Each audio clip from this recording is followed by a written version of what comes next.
Hola, bienvenidos a la materia de comunicación oral y escrita. Mi nombre es María Guadalupe Caballero Guillén y soy la docente que está acompañándote a lo largo de esta materia. Esta es nuestra última unidad de aprendizaje, la sesión 7, unidad de aprendizaje número 12. Espero que hasta este momento todos los temas que hayamos estado revisando te hayan servido para ponerlos en práctica y mejorar tu comunicación oral y tu comunicación escrita. Dentro de esta unidad de aprendizaje estaremos platicando acerca del plagio, que es uno de los elementos más importantes a considerar dentro de cualquier tipo de comunicación. Siempre debemos darle las bases necesarias y el sustento necesario a cualquier texto que nosotros decidamos compartir de manera oral, así como de manera escrita. Hay un programa que seguramente ya te ha tocado revisar durante la materia, que es el programa de Turnitin. El programa de Turnitin es una herramienta eficaz para combatir el plagio. Es una herramienta que nos ayuda para poder identificar el plagio de diferentes trabajos académicos. Cuando tú envías una actividad por medio de la plataforma, te darás cuenta que en algunas ocasiones tus docentes te comentan que tiene tanto porcentaje de plagio. Esto es porque gracias a esta herramienta Turnitin nosotros podemos ver de dónde sacaste la información y qué información está copiada y qué información está hecha con tus propias palabras. El plagio, como recuerdas, es una práctica deshonesta que debe erradicarse. Te recomiendo que no la utilices para el desarrollo de tus actividades. Lejos de que porque podría hacer que baje en tu calificación, que sería lo menos preocupante, también puede hacer que estés cometiendo un delito y que en algún momento dado incluso puedas obtener una demanda. El plagio puede hacerse de manera intencional o no. Hay algunas ocasiones en las que nosotros no somos conscientes de que esto sucede y durante esta unidad de aprendizaje estarás viendo que hay muchas formas en las que podemos incurrir el plagio sin ni siquiera saberlo, sin tener una intención de querer hacerlo. ¿Cómo vamos a considerarlo? El plagio es cuando se toman ideas escritas por otros sin reconocer la autoría de estos. También se presenta cuando nosotros hacemos la entrega de un trabajo propio, pero que en realidad es de otra persona. Otra persona lo hace, yo lo obtengo y entonces yo lo presento y eso es plagio porque estoy obteniendo la información que alguien más ya hizo y yo quiero presentarla como propia. También existe algo conocido como autoplagio y esto consiste en cuando yo hago un trabajo previamente y luego quiero recuperarlo para otro trabajo que hago en un futuro y entonces no cito a mi propio trabajo. Es decir, hago este plagio con trabajos míos también, pero que yo ya realicé previamente. A eso se le conoce como autoplagio. También aquí suceden algunas situaciones que son conocidas como falsa autoría. Este tipo de plagio se reconoce a alguien que en realidad no es el autor original de este texto. Por ejemplo, yo digo que este texto lo escribió tal persona cuando en realidad lo escribió otra, pero al no recordarlo, entonces yo trato de decir que lo hizo esta persona y entonces creo salvarme de cometer plagio cuando en realidad también es plagio, pero llamado de tipo falsa autoría. O sea, pongo a un autor como el que escribió un texto cuando en realidad es otro. También sucede un tipo de plagio que se le llama envío doble. Esto sucede cuando envío el mismo trabajo a dos lugares distintos. Esto también incurre en autoplagio porque estoy plagiándome a mí mismo una información. Por ejemplo, digamos que estoy haciendo una investigación y que decido meterla a un concurso para este tema y este mismo texto para este otro concurso. Ahí estoy incurriendo en plagio de envío doble porque lo que estoy tratando es tener más oportunidades de que mi trabajo sea valorado, pero estoy incurriendo en plagio y eso también es algo que no es correcto. También hay otro tipo de plagio que es robo de material. Esto es cuando se copia material sin autorización del autor original. Sucede esto en muchas ocasiones por medio de las fotografías. Cuando un autor toma una fotografía de algo, un fotógrafo, y entonces yo lo recupero para alguno de mis trabajos, pero no pido un permiso previo para poder utilizarlo. Ahí estoy incurriendo en robo de material. También existe el plagio por medio de copias sin autorización de código fuente, es decir, no sitúo adecuadamente de dónde vino toda esta información. En algunas ocasiones yo decido utilizar una información que un autor presenta en un libro, pero ese autor estuvo citando a otra persona. Y entonces yo cito a esa otra persona y no al real autor del libro. En ese caso estoy hablando por copia sin autorización del código fuente, porque en realidad el libro que yo tengo en mis manos es el libro que yo tengo que citar.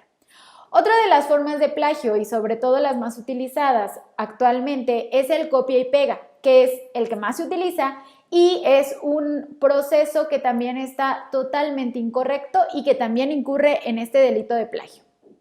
También sucede en algunas ocasiones hacer plagio cuando no lo intentaba hacer, es decir, por medio de un parafraseo inapropiado. Cuando yo decido que voy a parafrasear, tengo que recordar la idea del autor, pero expresándola con mis propias palabras. Si yo solo decido cambiar una o dos palabras en una oración o en un párrafo, en ese caso el parafraseo es inapropiado y es también conocido como plagio. Lo más correcto no es solo ir cambiando una o dos palabras de lo que el autor menciona, sino más bien leer párrafos completos y expresarlos con mis propias palabras. También existe el plagio por medio de una referencia perdida, es decir, no citar o referenciar información de otra fuente. Y aquí la idea es que entonces nosotros recordamos que lo encontramos en algún lugar, pero no recuerdo dónde, y entonces digo esto lo saqué de aquí, aunque en realidad no fue así. Eso es una referencia perdida. Cuando estamos utilizando una fuente de información que no es la que en realidad donde yo me estuve informando.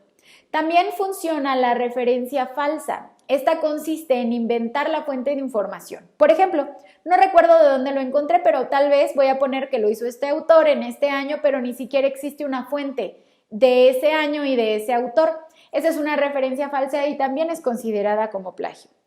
Otra forma de plagio es la fabricación de datos, en donde yo empiezo a manipular los datos para ocultar que existió un plagio. Es decir, no recuerdo el año de esta publicación, pero entonces le invento el año y espero que nadie se dé cuenta. Esa es una fabricación de datos y también es considerado como plagio.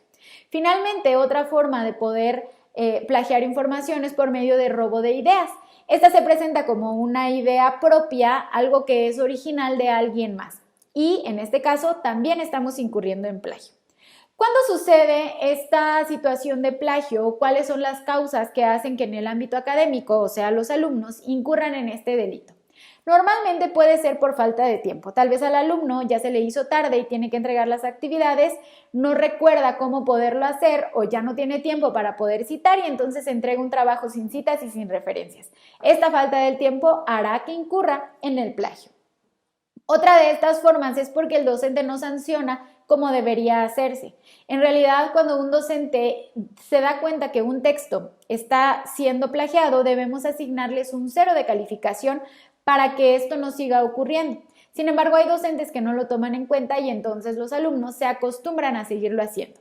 Otra de las cuestiones es por la presión del grupo, porque seguramente en su grupo todos lo hacen y entonces se sienten un tanto culpables de ser las únicas personas en no hacerlo.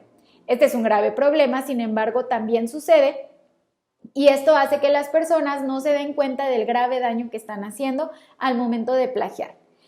Otra de las formas, de las causas que nos llevan a cometer el plagio es porque no sabemos investigar y entonces venimos citando páginas que no son confiables y eso de nuevo es considerado plagio. Otra de las características es el no saber citar. La ignorancia con respecto al citar no nos salva de cometer un delito conocido como plagio. Entonces, el no saber hacer no quiere decir que nos va a salvar de que esto no sea considerado un delito. También puede ser una de las causas el que no sepan sobre derechos de autor, que nunca se hayan informado sobre este tema de derechos de autor y sobre plagio, y eso no nos exime de la responsabilidad que estamos cometiendo. También puede ser una de las causas de cometer plagio es porque no confían en sus capacidades y en sus habilidades, y entonces el alumno no confía en que pueda hacerlo bien y termina cometiendo de nuevo un delito. Otra de las causas es que el alumno lo considera como una pérdida de tiempo y algo que no vale la pena. Entonces decide no hacerlo y de nuevo incurre en plagio. La idea de esta unidad de aprendizaje es que tú te des cuenta que es muy importante no caer en estas malas prácticas, porque lo que va a hacer es que te sancionen por una actividad que en realidad no debió haber sido sancionada porque tú sabías hacerlo. Te recomiendo que revises toda esta unidad de aprendizaje para que te empapes un poco más de todos estos problemas que pueden incurrir con respecto al plagio. Incluso, si en algún momento tú copias información con respecto a un tema y el autor original se da cuenta, podría incluso demandarte. Puedes incluso ir a la cárcel por un acto de plagio. Entonces, lo más conveniente es que tomes conciencia de esto y que evites hacerlo de la mayor forma posible y que de esta manera no tengas ningún problema en este sentido. Espero que todo lo que aprendiste durante esta materia de comunicación oral y escrita te ayude para expresarte cada vez de una mejor manera. Me dio mucho gusto trabajar contigo y espero que hayas aprendido muchísimo a lo largo de esta materia. Cuídate mucho y nos estaremos viendo pronto. Hasta luego y mucho éxito.